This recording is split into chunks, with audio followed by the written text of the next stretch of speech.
Today's Daily Read Aloud is Snow White and the Seven Dwarfs, a Disney movie classic.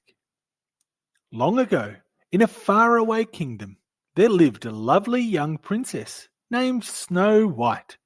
Her stepmother, the Queen, was cruel and vain. She hated anyone whose beauty rivaled her own, and she watched her stepdaughter with angry, jealous eyes. The Queen had magic powers and owned a wondrous mirror that spoke. Every day she stood before it and asked, "Magic mirror on the wall, who is the fairest one of all?" And every day the mirror answered, "You are the fairest one of all, O Queen, the fairest our eyes have ever seen."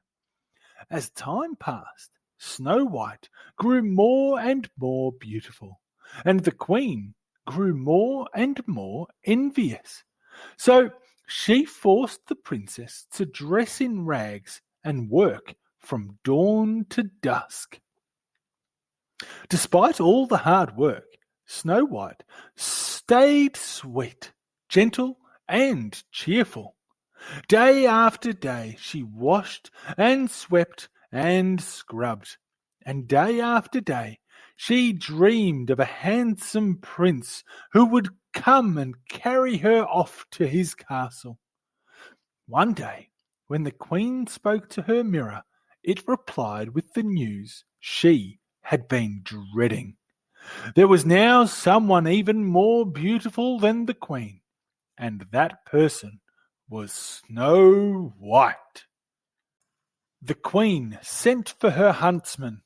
"Take Snow White deep into the forest," she said, "and there, my faithful huntsman, you will kill her." The man begged the Queen to have mercy, but she would not be persuaded. "Silence!" she warned. "You know the penalty if you fail." The next day, Snow White, never suspecting that she was in danger, went off with the huntsman. When they were deep in the woods, the huntsman drew his knife. Then suddenly he fell to his knees. "Oh, I can't do it," he sobbed. "Forgive me." He told her it was the Queen who had ordered this wicked deed. "The Queen?" gasped Snow White. "She's jealous of you," said the huntsman. "She'll stop at nothing.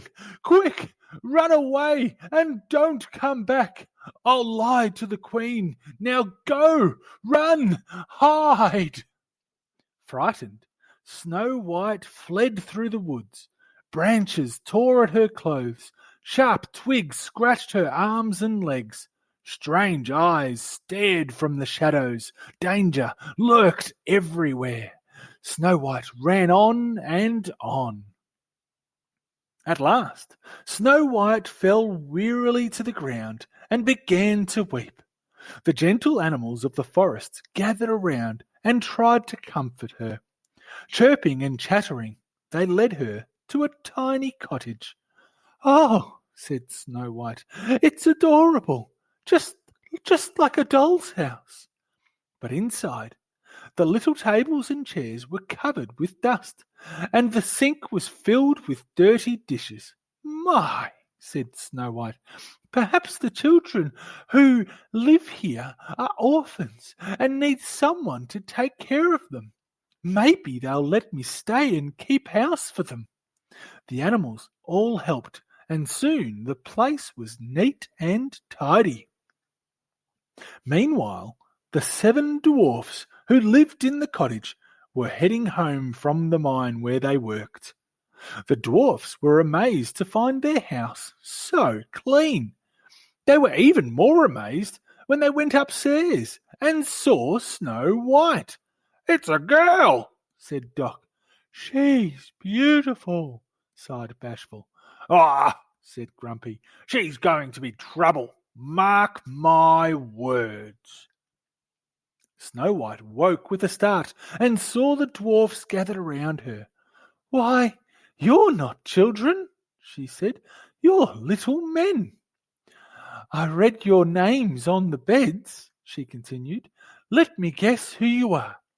You're Doc, and you're Bashful. You're Sleepy, you're Sneezy, and you're Happy and Dopey. And you must be Grumpy." When Snow White told the dwarfs about the Queen's plan to kill her, they decided that she would stay with them. "Oh, we're asking for trouble," huffed Grumpy. "But we can't let her get caught by that wicked Queen," said Doc. The others agreed. That night after supper, they all sang and danced and made merry music. Bashful played the concertina. Happy tapped the drums.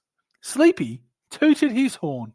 Grumpy played the organ, and Dopey wiggled his ears. Snow White loved her new friends, and she felt safe at last. Meanwhile, the Queen had learned from her mirror that Snow White was still alive. With a magic spell, she turned herself into an old peddler woman.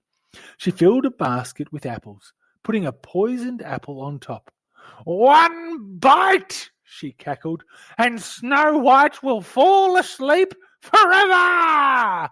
Then I'll be the fairest in the land."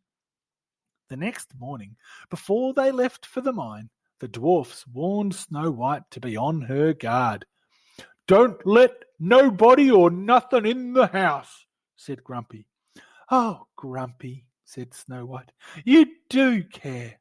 I'll be careful, I promise."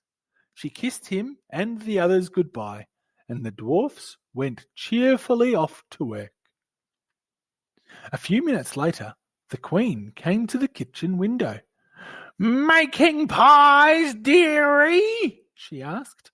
"It's apple pies the men love. Here, taste one of these." She held the poisoned apple out to Snow White. Snow White remembered the dwarf's warning, but the woman looked harmless, and the apple looked delicious. Snow White bit the apple. Then, with a sigh, she fell to the floor. Told by the birds and animals that something was wrong, the dwarfs raced back to the cottage. They saw the Queen sneaking off, and they ran after her. As the storm clouds gathered and the rain began to fall, the dwarfs chased the Queen to the top of a high rocky mountain. Crack! There was a flash of lightning, and the evil Queen fell down to her doom below. But it was too late for Snow White. She was so beautiful, even in death, that the dwarfs could not bear to part with her. They built her a coffin of glass and gold, and day and night they kept watch over their beloved princess. One day, a handsome prince came riding through the forest. As soon as he saw Snow White, he fell in love with her.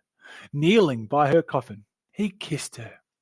Snow White sat up, blinking, and smiled. The prince's kiss had broken the evil spell, and the dwarfs danced with joy. The prince carried Snow White off to his castle, where they lived happily ever after. If you liked the video, hit the thumbs up button. We have a new story every day, so make sure you subscribe. The end.